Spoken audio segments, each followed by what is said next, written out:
Madame, mademoiselle, monsieur, bonsoir. Très heureux de vous retrouver comme tous les jeudis soirs à partir de 21h pour votre rendez-vous du week-end sport, pour l'agenda de toutes les activités, toutes les compétitions sportives que nous pourrons vivre, vous et nous, ensemble, qui concernent les clubs algériens ou même les sélections. Il sera question, bien sûr, comme tous les jeudis, de foot, avec les compétitions africaines qui se poursuivent et qui s'enchaînent tous les week-ends ou presque. Non, pas presque, mais même tous les week-ends, avec nos trois participants qui sont le CRB et la JSK en Champions League africaine et l'USMA d'Alger en Coupe de la CAF. On va revenir sur, bien sûr, la Ligue 1, Ligue 2. On parlera ce soir de beaucoup de sports. Vous allez voir, il y aura du cyclisme, hommage aux escrimeurs et aux escrimeuses, aux joueurs du badminton. Et on finira par un joli portrait de celui qui s'est qualifié brillamment pour les JO de Paris, le cycliste Hamza Yassine. Pour m'accompagner ce soir, nous avons, et j'ai le plaisir de recevoir Qassem Mehdi. Qassem Mehdi, bonsoir, merci d'être là. Bonsoir Riyad, merci à vous pour l'invitation et à nos confrères qui sont avec nous et j'espère qu'on passera une bonne soirée ensemble. Alors, vous avez fait le plus gros de votre carrière ici dans le championnat au Mouloudia d'Alger, vous avez joué à Sétif, à Béjaïa, Blida. Je pensais d'ailleurs, on pensait tous que vous étiez à Béjaïa, mais là, à Blida, pardon, mais là vous êtes rapproché de la capitale, vous êtes à Cheraga. Exactement. Écoutez, je pense qu'il y a un moment où il faut savoir raccrocher les crampons, donc on y arrive presque. Et puis, quand on est né dans le football, on essaye d'y rester. Donc avec Cheraga, il me donne l'occasion aujourd'hui de pouvoir présenter mes diplômes pour être un futur entraîneur. Donc j'ai fait le choix de jouer encore un peu à Cheraga et en même temps de poursuivre pour essayer de devenir entraîneur. On va parler de ça justement, le raccrochage de crampons et maintenant le sifflet et le chrono à la main, c'est un autre métier, un métier que connaît notre consultant Badro Belhadjouja, entraîneur d'athlètes, préparateur aussi, ça fait aussi partie du panel. Absolument. Bonsoir Riyad. Bonsoir Riyad, bonsoir chers amis, bonsoir chers téléspectateurs. J'espère qu'on va donner plus d'éclaircissements sur pas mal de points. Et en face de vous, toujours le plaisir de recevoir Ahmed Lalibi. Bonsoir Ahmed. Bonsoir Riyad, bonsoir à toute l'équipe et comme d'habitude très heureux de vous accompagner. Docteur Fatah Abada en face de vous est avec nous. Bonsoir Fatah. Bonsoir Riyad, content, toujours aussi ravi d'être là et ravi de recevoir notre ami Mehdi Qassem et puis mes amis Ahmed et Badro. Allez, vous allez rechausser vos crampons pour 52 minutes.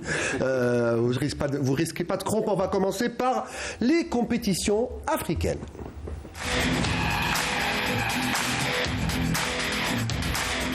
Le Chabab de Belouizdad, la JS Kabylie feront des déplacements périlleux à l'occasion de cette troisième journée de la phase de poule de Ligue des champions africaines avec les Coriaces soudanais d'El Merrikh et les Congolais de l'AS Vita Club, capables du pire comme du meilleur, alors que l'USMA d'Alger en Coupe de la CAF va affronter au 5 juillet les Sud-Africains du Muro Mogaland. Voilà, je vais y arriver.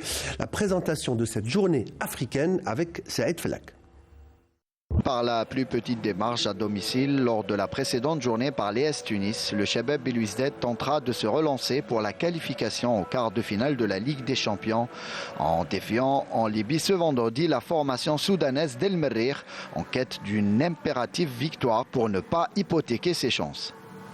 L'équipe d'El Merrikh, tenue en échec lors de la deuxième journée à domicile par les Égyptiens du Zamalek 0 partout, reçoit ses adversaires au stade de Benghazi de Libye, ce qui devrait constituer un avantage pour le CRB pour repartir avec le gain du match et du coup se racheter de la défaite concédée devant les Tunisiens. Dans l'autre match de ce groupe A, l'AS Tunis recevra les Égyptiens du Zamalek dans une intense explication nord-africaine, indécise et ouverte à tous les pronostics. La JS Kabylie ira défier pour sa part ce samedi à Brazzaville l'AS Vita Club. Les Canaries qui ont démarré cette phase de poule du bon pied avec un match nul en déplacement et une victoire à domicile essaieront de confirmer leur forme en C1 et vite oublier la cuisante élimination mardi en 16e de finale de la Coupe d'Algérie face à Khmis Meliana. Le club kabyle, auteur d'une retentissante victoire vendredi face au tenant du trophée, le Wydad Casablanca 1-0, aura à cœur de décrocher un bon résultat en dehors de ses bases et éviter de marquer le pas. À l'instar du CRB, la JSK aura l'avantage de jouer sur terrain neutre puisque l'AS Vita Club reçoit ses adversaires en Ligue des Champions à Brazzaville, au Congo voisin. Le stade des Martyrs de Kinshasa n'étant pas homologué par la Confédération africaine de football. En Coupe de la Confédération, l'USM Alger, auteur d'une victoire et un nul après 2 journées, accueillera ce dimanche au stade du 5 juillet le leader du groupe, les Sud-Africains du Maromo Giant FC. Un match qui s'annonce plus difficile que les 2 précédents pour les USMistes, qui devront tout mettre en œuvre pour gagner et rafler la première place avant un déplacement périlleux à Polokwane pour le compte de la 4e journée. Voilà, ça c'était l'USMA, ça sera dimanche. Qassem Mahdi, il y a une expression que disait souvent Jamal Boukerchak que j'aime bien, c'est le football n'est pas une science exacte. Le CRB se qualifie en coupe, il passe et puis il prend une petite claque juste après à domicile face à l'Espérance. La JSK qui sort le tenant, qui bat le tenant du titre et qui juste après se fait sortir de la coupe.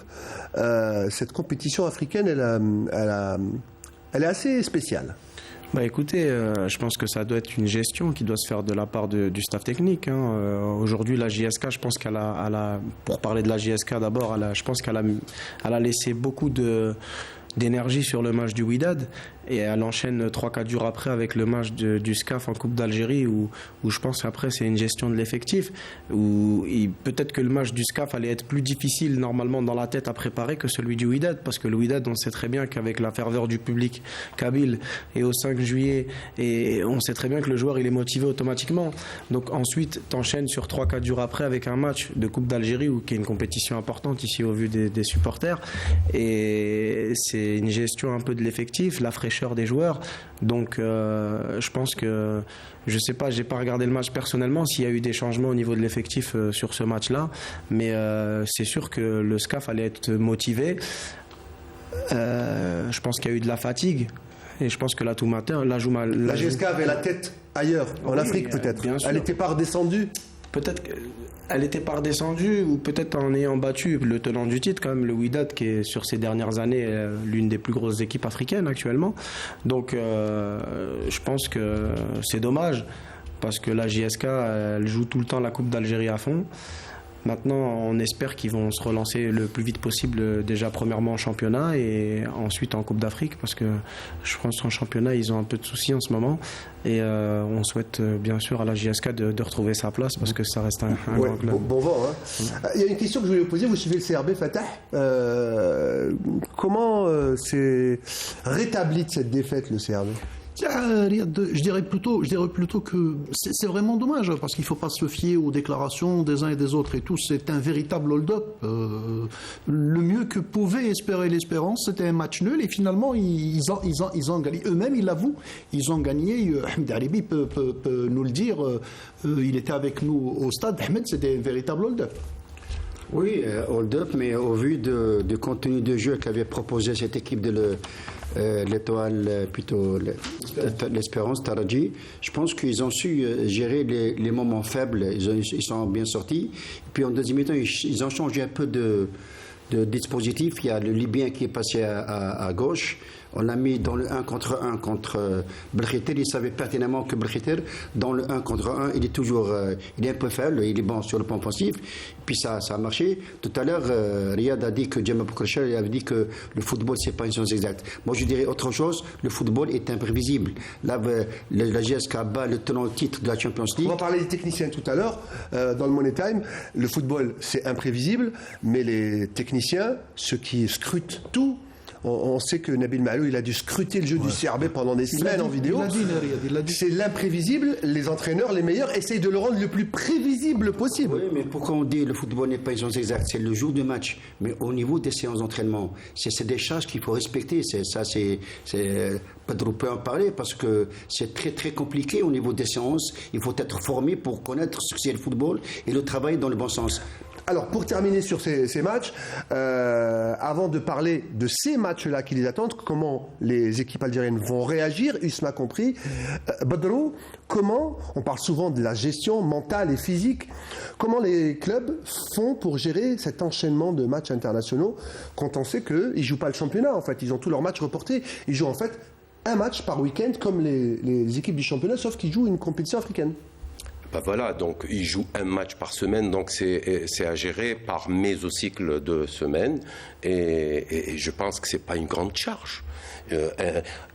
Aujourd'hui, il faut dire les cas de vérité. Ou on est professionnel ou on ne l'est pas. Professionnel, on peut enchaîner championnat. On peut enchaîner, pourvu qu'on mette les moyens à la disposition des clubs et ensuite avoir des objectifs. Est-ce que, par exemple, je me demande si la JSK s'est mise l'objectif de jouer à fond la Coupe d'Algérie. Maintenant, elle est sur un autre objectif qui est la CAF. Donc, il faudrait avoir les moyens avant de s'engager. Il faut avoir les moyens. On est professionnel ou non? Absolument. Et puis, on joue un match par semaine. Je pense que c'est gérable sur le plan physique, sur le plan entraînement. On va voir comment Hamdi, l'entraîneur de la JSK, gère justement cette situation. On l'écoute. Beaucoup ne le savent pas, mais on tourne avec un effectif de 20 joueurs. Donc c'est pas évident. On a 20 joueurs, on a libéré 5 joueurs. Les qualifiés tardent à l'être. Donc on met tout en place pour qu'ils nous rejoignent.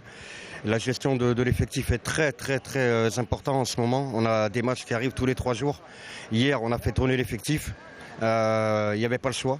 De toute façon, il y a des joueurs qui ont joué hier qui n'auraient pas dû jouer. Mais ils ont joué parce qu'on n'avait pas le choix. Maintenant, l'objectif principal qu'on a, nous tous, au club, c'est le maintien en championnat. La Ligue des Champions, on ne la laissera pas passer parce que c'est une compétition qui est très importante aux yeux du club, aux yeux des supporters. Si on peut aller le plus loin possible, on ne va pas s'en priver. Et ce n'est pas l'élimination hier en Coupe d'Algérie qui va nous casser le moral. Non. Malheureusement, ça a été un faux pas. Les joueurs ont manqué de fraîcheur. Les joueurs ont eu un taux de fatigue énorme, mais vraiment, je dis bien énorme, après le match du Wydad. Parce que comme je viens de le dire maintenant, pour battre le Wydad, il faut être à 200%. Et les joueurs, c'est comme s'ils avaient fait 4 matchs en 90 minutes. Ils ont tout donné, tout ce qu'ils avaient. Et le match de Hamis en Coupe d'Algérie est arrivé à peine 3-4 jours après. Donc au niveau de la récupération, ça n'a pas été évident. Maintenant, nous, on continue à travailler. Beaucoup ne comprennent pas que la gestion de l'effectif, c'est important. On a Vita le 25, le 2 ou le 3, on a Schleff. Et derrière, on a le match retour de Vita. Et après, on va encore enchaîner des matchs de championnat. Donc la gestion de l'effectif dans ces moments-là est primordiale et cruciale. Alors, le débat continue sur le plateau. Et vous l'avez écouté, m'a dit 20 joueurs. Il dispose que de 20 joueurs. Et les autres ne sont pas qualifiés. Il va enchaîner après. Tous les 3, il dit le 25 c'est le Vita Club, d'ailleurs ce sera samedi, le CRB joue demain après-midi et l'USMA 5 juillet dimanche 20h. C'est difficile. Quand j'entends parler l'entraîneur, je suis désolé, mais gérer un effectif de 20 joueurs sur 3 compétitions, c'est inimaginable. Tu ne peux pas, c'est impossible. Quand tu regardes l'effectif du CRB, le CRB il joue un match de Coupe d'Afrique, en championnat il joue avec une autre équipe. Il peut jouer avec une autre équipe. Il peut jouer avec une autre équipe. Oui, parce que pour eux ils ont ciblé la Coupe d'Afrique. Tu sens qu'ils ont ciblé la Coupe d'Afrique, mais actuellement, gérer 20 joueurs sur 3 compétitions, en plus, actuellement, comme il l'a dit, lui, la priorité, c'est de maintenir le club, parce que le club va pas bien. Donc après, il veut aussi jouer et mettre tous les atouts pour la Coupe d'Afrique, oui, mais la priorité, ça reste le championnat. Et il faut savoir qu'il n'y a pas que la fatigue du match, il y a la fatigue du déplacement, il y a le voyage, il y a l'avion, aller-retour, il y a les conditions qui ne sont pas les mêmes. Il ne faut pas oublier qu'il va jouer au Congo, la chaleur, à quelle heure ils vont jouer, sur quel terrain ils vont jouer, l'humidité. Donc ils reviennent 3 jours après en espérant qu'ils n'aient pas de blessés. Donc c'est délicat quand même. Donc c'est quand même une situation qui est difficile pour eux. J'espère qu'ils vont. Alors un mot, messieurs, parce qu'on est pressé par le temps. Un mot sur l'USMA qui reste sur un match nul, 2 matchs nuls et une victoire à la maison. Et l'USMA qui reçoit pour essayer de se placer pour une éventuelle qualification. Oui, je pense que l'USMA, au niveau de, elle a 4 points, je crois. Et puis ce match, elle ne doit pas le louper parce que c'est très important.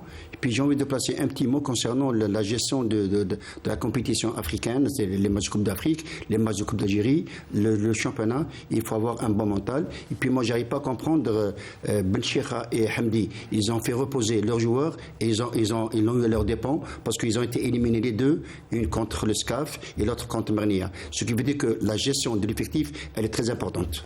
Voilà pour l'effectif. Place maintenant, on reste avec le football, à la Ligue 1.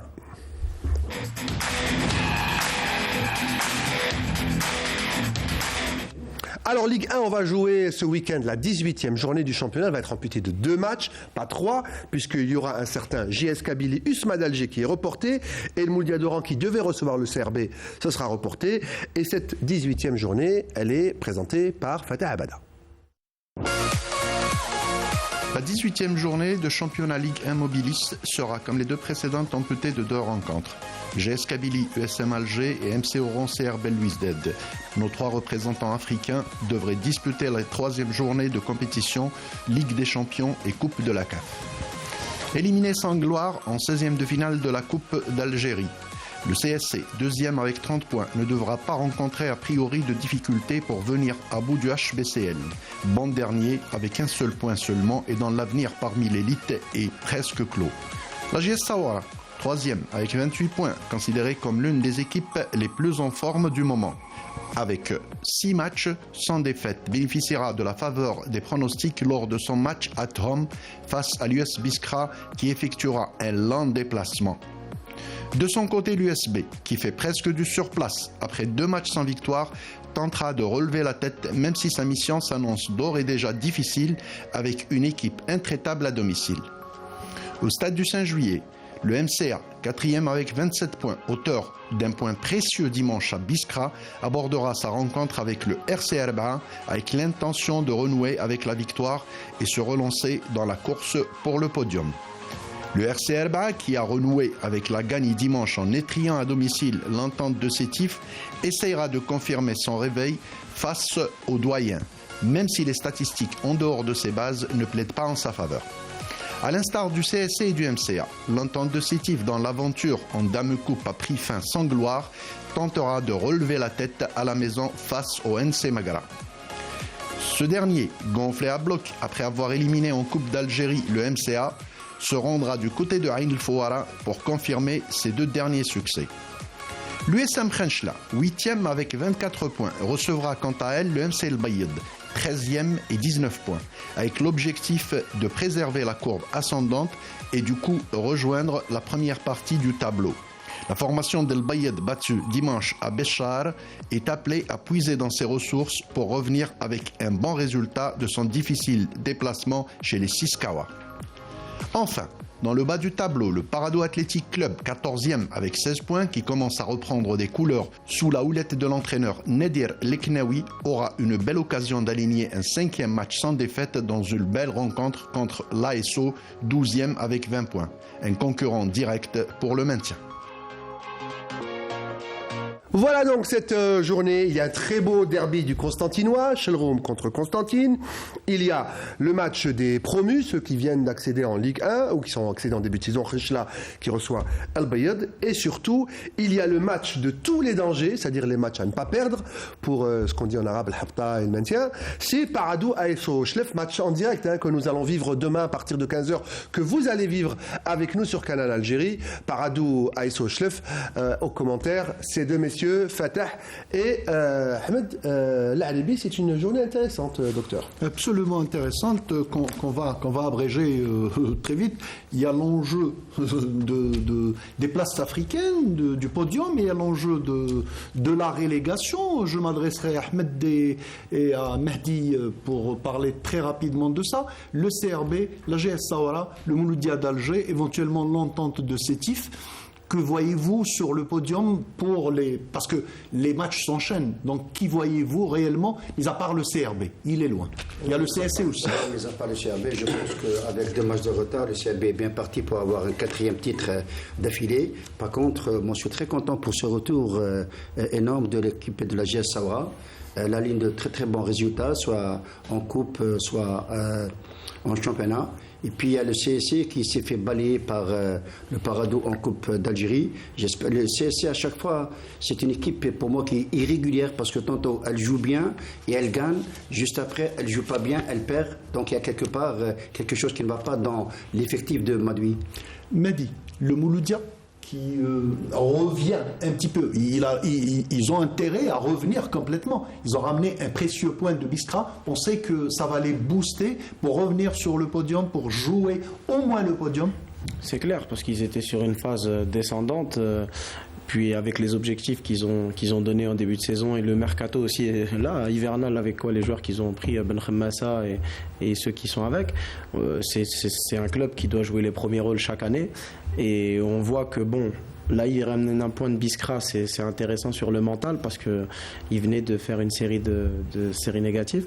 J'espère qu'ils vont à domicile prendre les 3 points le plus rapidement possible, puisqu'ils viennent de perdre aussi un entraîneur, donc il y a toujours eu ce chamboulement sur justement, le plan. par l'entraîneur Benzarti qui est parti, bon, il y a eu un divorce à l'amiable, between brackets, comme on dit en anglais, mais il n'y a pas le feu. Mouloudia est 4e, la coupe c'est pas la fin du monde, donc le Mouloudia est toujours dans le coup, on va dire.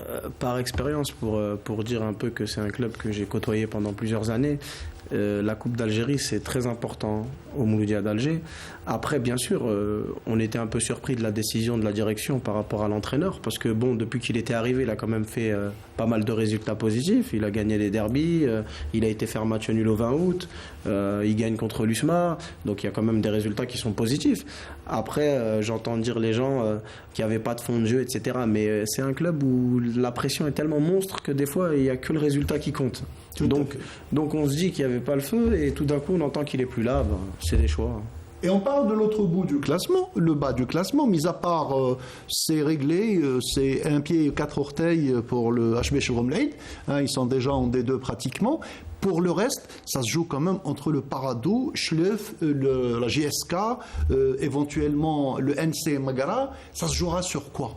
Oui, ça va se jouer beaucoup plus sur le mental. Il ne faut pas oublier que ces rencontres vont être très difficiles, mais je pense que la JSK a les possibilités de s'en sortir, ainsi que l'AS Chef. Je pense que Parado demain, elle a une chance à jouer, parce qu'il y a l'ASO qui revient avec le retour de Amrani, qui revient au Bercail, lui qui avait déjà entraîné cette équipe, et là, je pense à un championnat, et puis il est resté pendant plusieurs années. Je pense que le match de demain contre l'AS Chef, ça va être très très très plaisant, et puis tous ces clubs vont essayer de lutter pour se maintenir. Ce sera déterminant aussi le match de oui, vas-y, Mathieu. Parce que demain, si le Parado prend les 3 points, ça s'éloigne encore de la JSK, parce que Schleuf a quand même 20 points, Magra est presque à 20, le Bayed est presque à 20, donc ces équipes-là, elles ont quand même aujourd'hui 8 points d'écart avec la JSK, et qui accumulent des matchs en retard, et puis de la fatigue sur la compétition africaine, donc ils risquent au bout d'un moment d'avoir pas mal de chamboulements, donc il va falloir combler les matchs de retard, je pense, au bout d'un moment le plus rapidement possible. Voilà, et donc on arrive au programme où on a commencé par demain au stade Omar Ben Rabah de Dar El Beida, 15h, Parado Athletic Club qui reçoit l'ASO. En direct sur Canal Algérie. En direct sur Canal Algérie, on aura le plaisir de vous accompagner pour ce match. Ensuite, il y aura à partir de samedi les autres matchs, à savoir le Mouloudia qui reçoit au 5 juillet à huis clos le RC Erba, l'entente de Sétif qui reçoit à Sétif l'entente de Sétif. Allez, je vais me retrouver dans mes fiches. Je vais vous Sétif qui va jouer à huis clos contre le NC Magara. Contre le NC Magara, c'est les 2 matchs qui sont à huis clos. Khenchla qui va recevoir au stade Hammam Ammar l'équipe du MC El Bayed, et la GS Saoura qui va recevoir l'US Biskra. C'est les matchs qui vont se jouer le samedi à 17h. Voilà, très belles affiches. La pauvre pelouse du CRB qui va souffrir entre le match de samedi du Mouloudia et le match de Coupe africaine dimanche de l'USMA d'Alger. D'une ligue à l'autre, il n'y a qu'un pas à faire, et ce pas, on le fait avec un jingle. Ligue 2.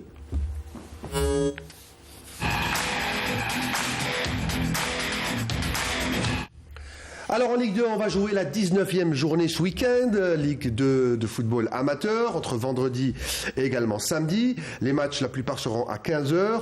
Alors, les plus grands duels, ce seront dans le haut du tableau, avec dans le groupe Centre-Est, le leader, l'AS Khroub, qui affrontera le NRB Tlerma, le 3e de cette Ligue Centre-Ouest. Et puis, on poursuivra samedi à 14h avec le rencontre de la poule Centre-Ouest. Elle sera dominée par le déplacement de la JSM Tiaret chez l'Asmo de Rance, c'est un derby de l'Ouest, donc Zarga qui joue l'Asmo, et toute cette journée sera présentée par Sidi Ahmed Bouraib. Dans le groupe Centre-Ouest, où le mano à mano entre le S Ben Aknoun et la GSM Tiaret se poursuit depuis maintenant plusieurs journées, ces 2 équipes évolueront hors de leur base.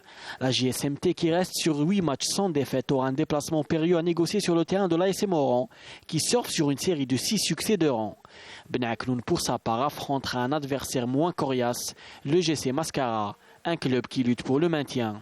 Troisième avec 38 points, le SC Mechria se déplacera pour sa part à Boufarik avec l'objectif d'engranger les 3 points afin de rester en contact des 2 co-leaders.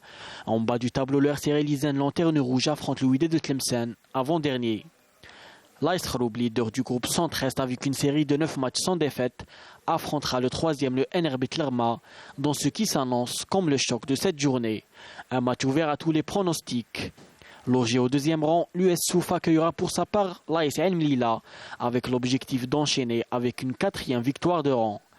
En bas du tableau, Hamra Al-Naba fera face au Kabatna et la GSM Skikda à l'USM Al-Harrach. Et voilà, le football vraiment déchaîne les passions. Je ne peux pas les faire taire, hein. Je peux couper les micros, ça continue de parler. À signaler, messieurs, un match important, c'est un match de tous les dangers. Hein. Ben Aknoun qui joue le Galien Mascara, un match sous haute tension, sous haute surveillance, surveillé par monsieur Lahlou Ben Brahim, the great referee.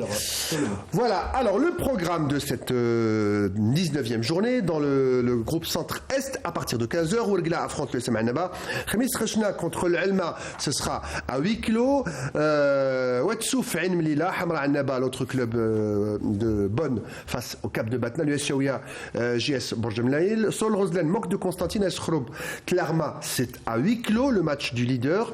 Et puis la GM Skikda face à l'USM Al-Harrach. Et puis dans l'autre groupe, le groupe centre-ouest, ce sera samedi. Les matchs débuteront à 14h. Le SCAF, tombeur de la JSK, Khamis Meliana reçoit Tmouchent à huis clos. Le RC Kouba, rien ne va plus. À Kouba, je crois qu'on a limogé le coach, le cloche, qui reçoit Wetzli. Lazmo Tiaret, le derby dans la capitale de l'Ouest. Mouliat Saïd, un autre derby de l'Ouest face à l'Espérance de Mostaganem. Médéa face au Nehd du Sendé. Ouab Boufarik contre Mechria.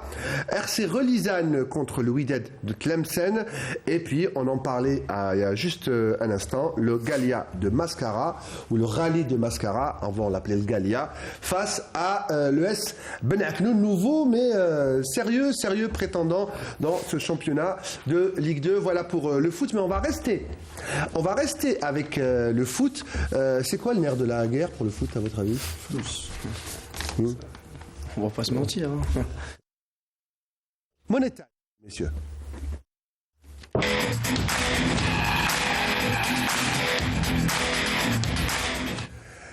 Alors, Badrou, le thème que vous avez choisi ce soir, il est en rapport avec d'abord la prise de parole et puis la prise de décision de la ou du DTN, de la Fédération algérienne de football, Mustafa Biskri, qui parlait dans son intervention de formation des entraîneurs de jeunes catégories, formation de formateurs, d'heures, de 400 heures notamment. Il y a des lois qui se sont élevées pour critiquer cette initiative. J'ai pas d'avis à donner. Vous êtes escalité, mais c'est pas une initiative. C'était peut-être nécessaire de passer ce cap-là. Vous allez nous expliquer un petit peu cette formation des formateurs, des joueurs, formation des formateurs de joueurs à la FAF, entre formation, thématique, didactique, etc. Money Time, c'est à vous.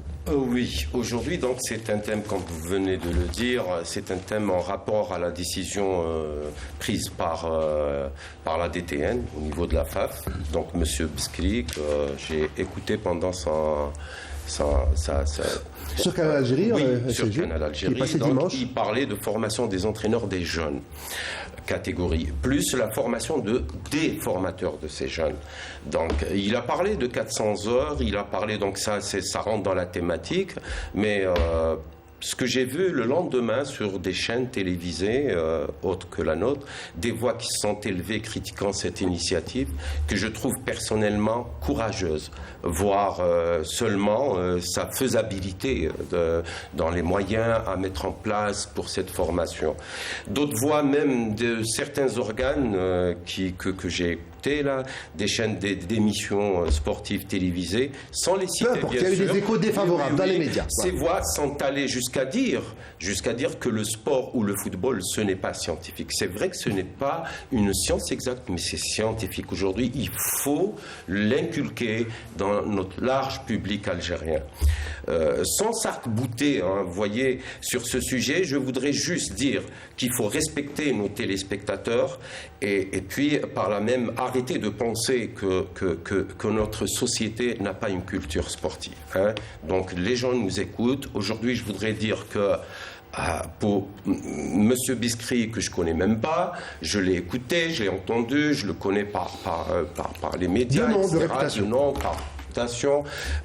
C'est quelqu'un qui a pris une décision vraiment courageuse. Donc, comment se fait-il d'anciens joueurs disent aujourd'hui qu'on n'a pas besoin de formation? Ça, c'est aberrant.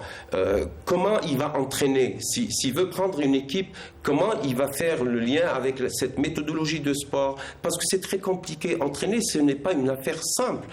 Comment il va faire la relation entraîneur-entraîné? Comment il va il va programmer des entraînements? Il va falloir avoir des prémices dans la physiologie sportive, rapport entraînement, charge d'entraînement avec le rapport repos, etc. C'est pas une affaire simple, c'est une affaire vraiment complexe. Donc aujourd'hui, je dirais, cessant de dire n'importe quoi. Je déplore ces déclarations quant à dire que le sport n'est pas scientifique. Aujourd'hui, il faut passer par la formation et ce qu'a pris M. Biscry comme décision, je l'approuve et c'est une décision très très courageuse pour former les jeunes entraîneurs. Il avait parlé aussi, absolument, il avait parlé aussi d'uniformisation de la formation des entraîneurs. Ah bah oui, il faut parler de ça. J'ai eu l'occasion de travailler à l'étranger. Savez-vous que le rôle d'un DTS, c'est aussi donner même des programmes aux entraîneurs, même s'ils sont formés. Il impose des programmes. C'est ça la déontologie entre un DTS, un président, un entraîneur qui débute, etc. Un entraîneur, quand il débute, il devient chercheur. Parce que la science du sport, elle est en perpétuel changement, elle avance très vite. Donc voilà ce que je voulais présenter. Bravo pour Biscry. Si vous avez des questions à poser, je suis à l'écoute. On a des questions à vous poser et on va rebondir aussi sur Ahmed et Mehdi. Mehdi, vous êtes en train de passer vos diplômes. Quand on va aller très loin dans une carrière, déjà ma première question, tout de suite, après votre carrière de joueur, vous voulez aller jusqu'où? Vous voulez être un entraîneur? Bien sûr. De haut niveau? C'est-à-dire vous voulez passer tous vos diplômes? Bien sûr, on essaye d'aller le plus loin possible. Et pour aller le plus loin possible, il faut passer par toutes ces phases-là, du début à la fin. Pourquoi on fait plusieurs... Vous n'allez pas dire, moi j'ai joué au football, au plus haut niveau, j'ai pas besoin de passer tous les diplômes? Il y a des grands entraîneurs qui n'ont jamais joué au football et il y a des grands joueurs qui n'ont jamais été de grands entraîneurs. C'est deux métiers différents. Il y a une façon de voir le football quand tu le joues et une façon de voir le football quand tu es dehors. Et c'est la preuve que c'est scientifique. Bien sûr. C'est la preuve que c'est scientifique. Quand tu vas dans un staff composé de 18 personnes, c'est que chacun fait son rôle. Bien sûr. C'est la preuve que c'est scientifique réellement. Vous pensez quoi du coup de gueule de Badalo? Non, moi je suis entièrement d'accord avec ce qu'il a dit. Je pense qu'il y a deux types d'entraîneurs. Aujourd'hui, il y a un formateur et un entraîneur. Un formateur, c'est quelqu'un qui s'occupe justement d'apporter tout ce que la jeunesse elle a aux seniors. Aujourd'hui, quand tu as fait le parcours des deux côtés, comme moi par exemple, tu sens qu'il y a un gros manque au niveau de la formation en Algérie. Pourtant, il y a la qualité individuelle du jeune Algérien qui est très forte. Je vais rappeler, vous avez été formé au PSG, à Amiens, à Guignon. Ensuite, vous êtes venu en Algérie, l'Entente, Béjaïa, Mouloudia d'Alger et puis Blida. Et puis vous avez été international une fois. C'est plein d'expériences, plein de coachs.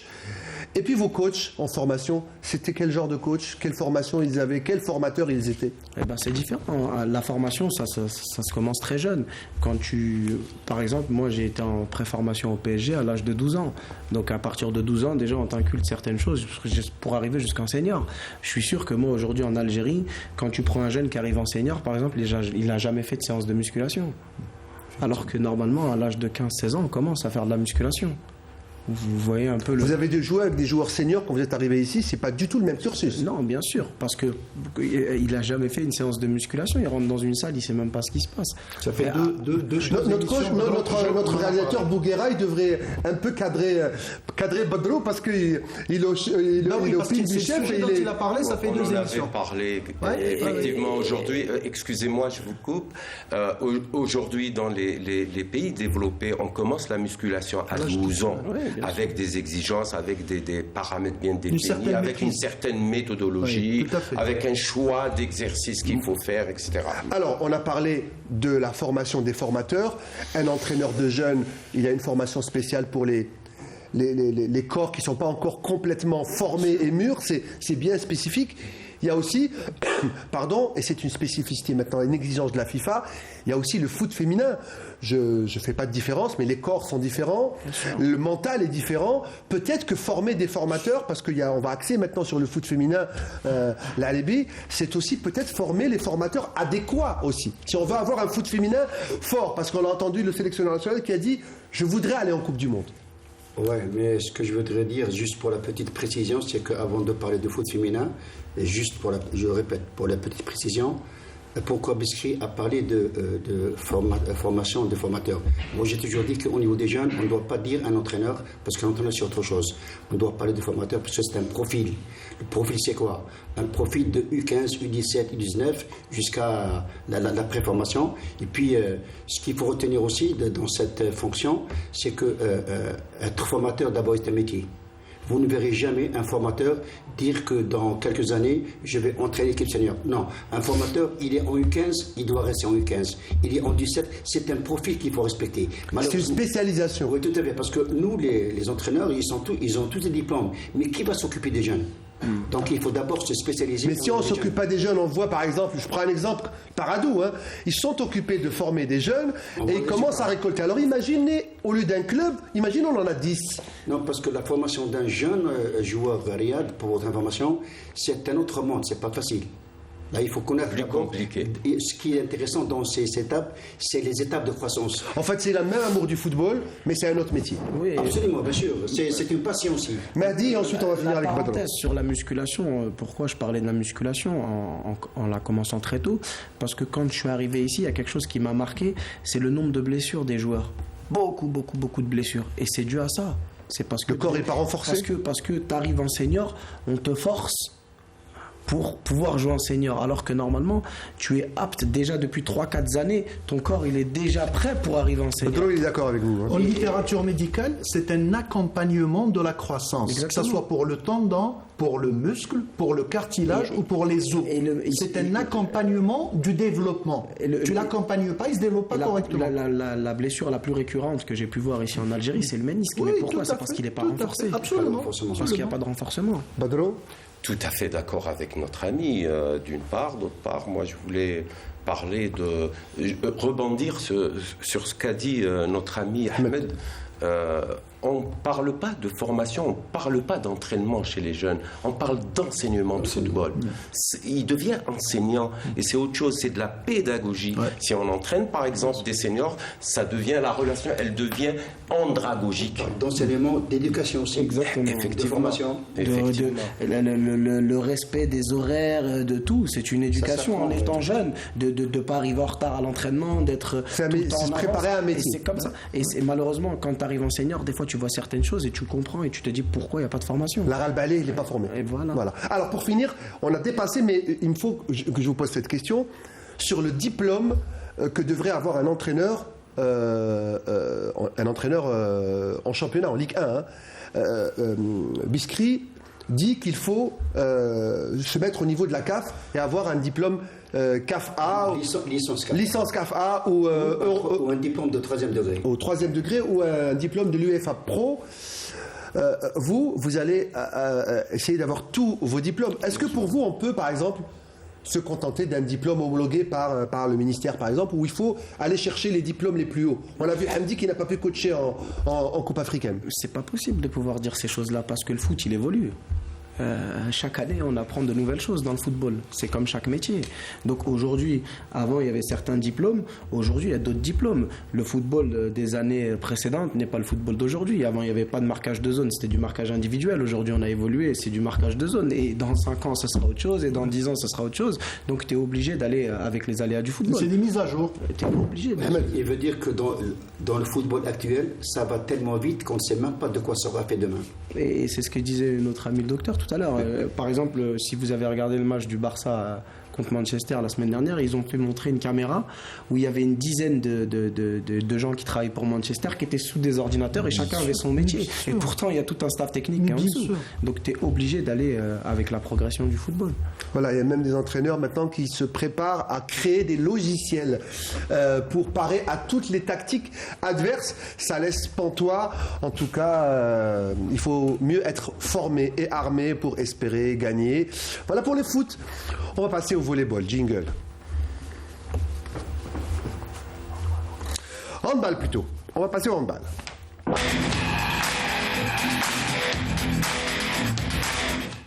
Et le handball avec la journée d'excellence qui va débuter demain, vendredi, à partir de 15h. Dans le groupe A, le programme CRBEE Alger Centre face à CR La Roche. Balika jouera à Skikda, Ouergla reçoit Batna. Le CRB Barraqi face à Mila. Et le Mouloudia d'Alger est exempt de cette journée. Dans le groupe B, Birmouadaïs jouera contre Zirot Youssef. Boutelja accueille Annaba. Olympique Elouet face à Aintouta, la JSK face à Shelroum et Exan, Borj Bouarelij. Et puis dans le groupe C, Borj Bouarelij, l'autre club, le CR Borj Bouarelij face au MC Oran, Marnia face à Arzeu, Oued Tlilet face à Sig et le Mouloudia de Saïda est exempt.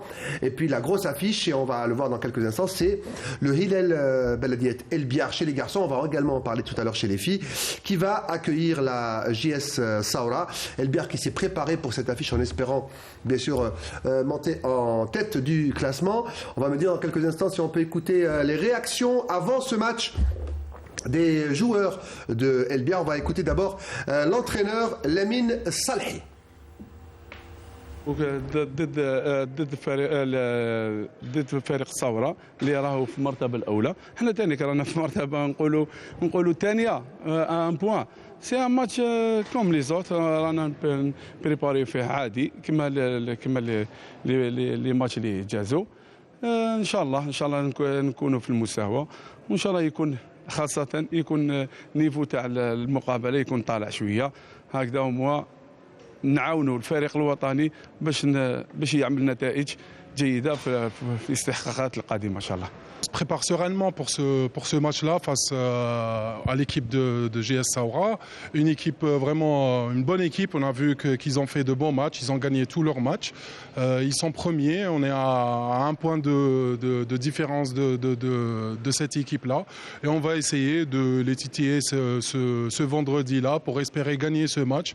Continuer sur notre lancée. On n'a pas encore perdu de match. J'espère qu'on va continuer sur cette lancée-là et gagner ce match. C'est vrai qu'il est important, pas primordial, mais il est important pour avoir surtout le moral serein pour la suite de la compétition, Inch'Allah.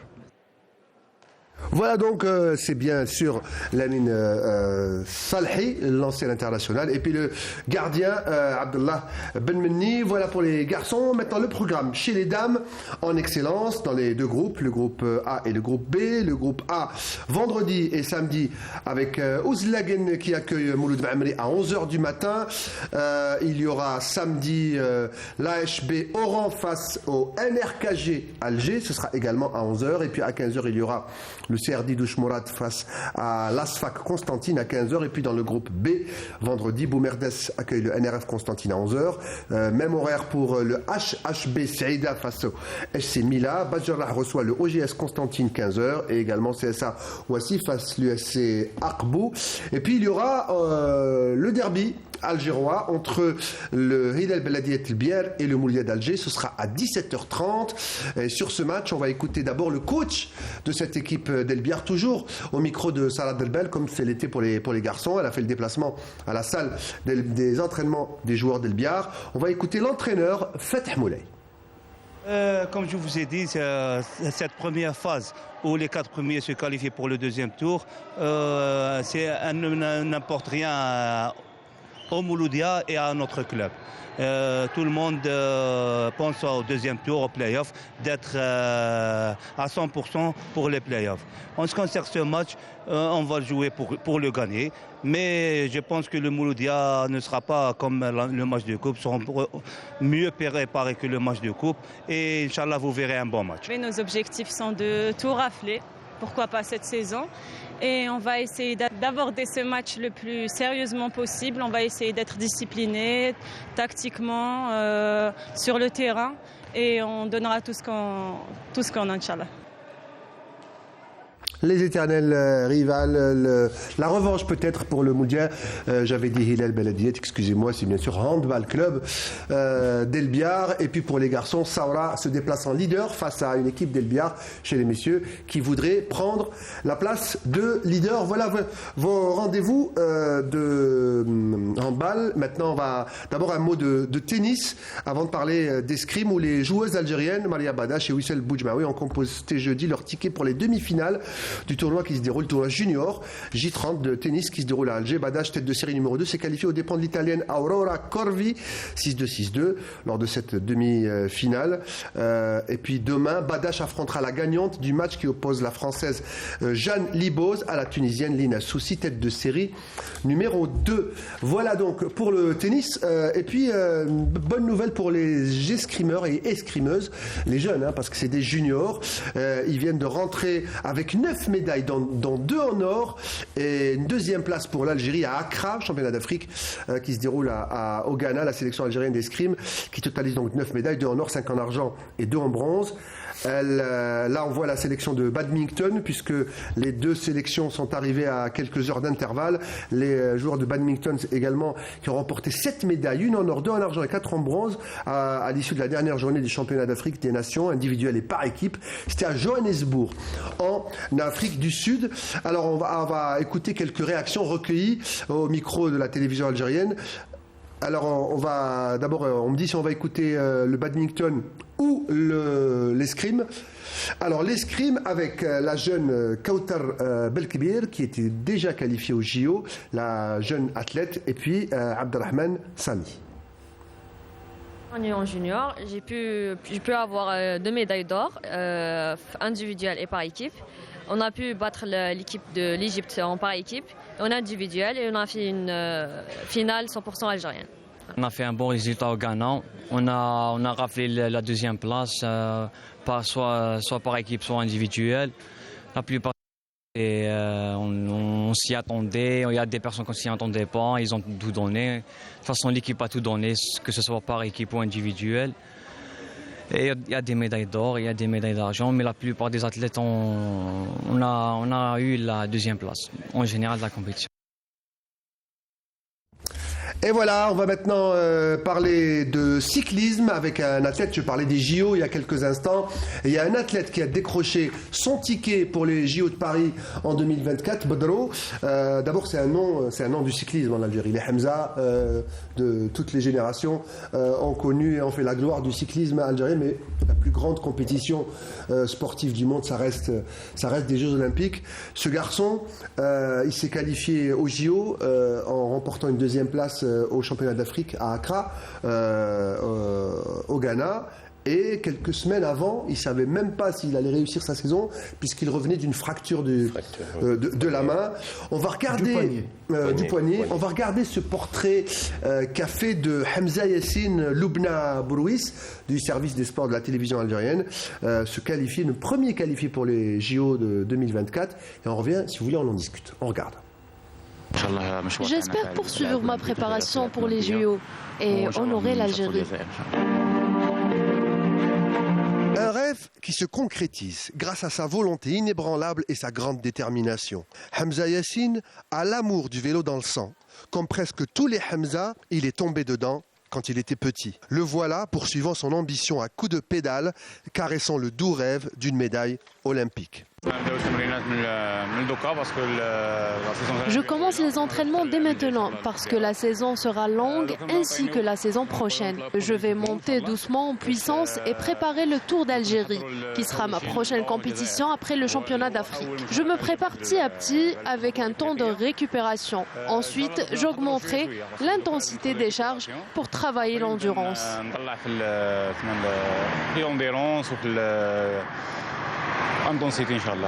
Hamza a surmonté toutes les difficultés pour réaliser ce rêve. Malgré sa blessure, quelques semaines avant le championnat d'Afrique au Ghana, qualificatif aux Jeux Olympiques de Paris 2024, il a pu se hisser à la seconde place et décrocher la médaille d'argent. Avant le début du championnat d'Afrique, j'espérais emporter la victoire. Malheureusement, je me suis fracturé la main. Je suis resté 1 an sans compétition. Et là, je me suis dit, c'est fini pour moi cette saison. والحمد لله كما نقولوا مع المدرب والفيدراليه يعطيهم الصحه ما خلاونيش وحدي. Hamza Yassine, après avoir décroché son billet pour Paris 2024, va s'atteler à donner son maximum pour honorer la petite reine algérienne et espérer ainsi entrer dans l'histoire de son sport par la plus belle des portes et dans le plus grand regroupement sportif de la planète, les Jeux Olympiques.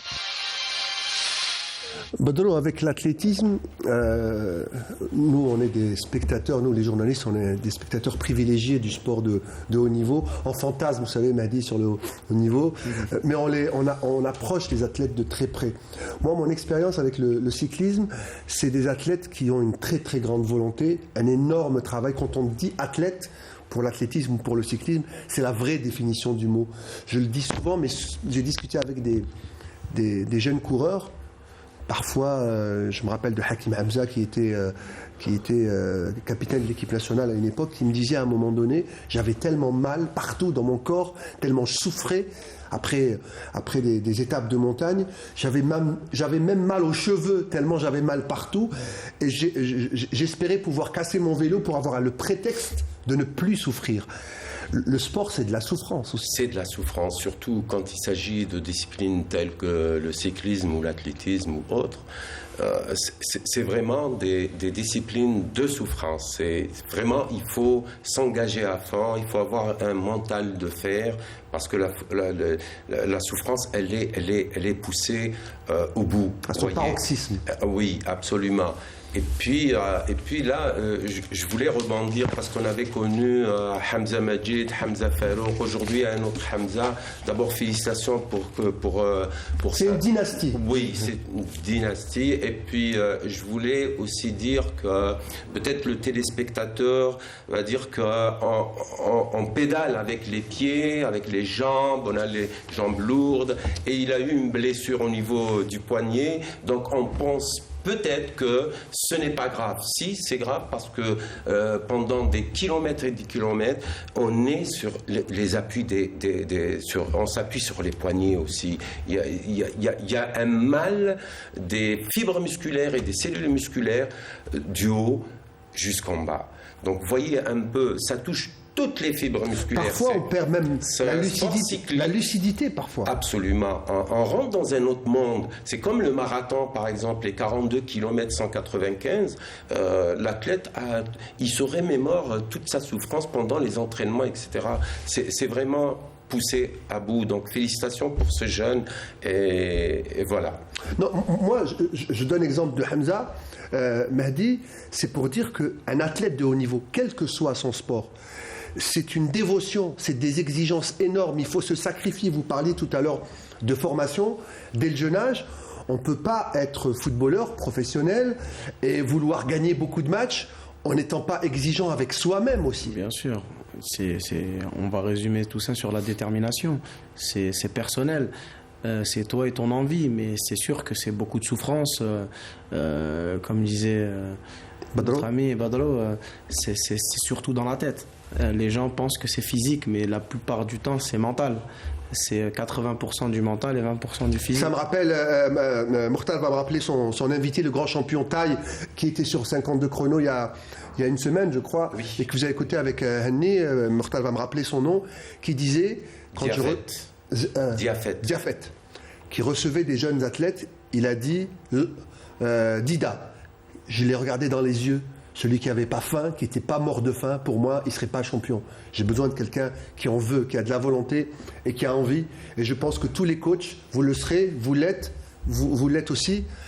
Je pense que vous aurez toujours envie d'avoir ce genre d'athlète avec vous, messieurs. Oui, là, vous parlez de l'athlète, il doit avoir des résultats dans la souffrance. Je viens de voir le reportage de Hamza. Après avoir été blessé à la main, il a relevé un défi, il est revenu. Vice-champion d'Afrique. Oui, c'est un exemple qu'il faut suivre parce qu'il a relevé un défi, c'est très important. Voilà, on va rester sur ça, à relever les défis. Mehdi Qassem, c'était un réel plaisir de vous recevoir ce soir. On espère vous retrouver également. Et on espère que vous allez accrocher les crampons et accrocher les diplômes aussi sur le mur. On espère aussi, on va essayer de mettre les moyens pour justement devenir un futur entraîneur. Et merci à vous, on a passé un agréable moment, c'était sympa. Et je voudrais faire une petite dédicace, je pense que mes enfants, ils me suivent de là-bas. Mes parents et mes enfants, un petit coucou et voilà, ça ira. Merci à vous, merci Ahmed. Merci à vous. Merci docteur. Merci. Merci Badro. Merci à toute l'équipe technique du studio 2, Mortal Hamani derrière la vitre, c'est le réflexe radio, on dit derrière la vitre. Merci à vous surtout d'avoir veillé avec nous. On se retrouve jeudi prochain, même heure, et bien sûr sur Canal Algérie. Bonsoir.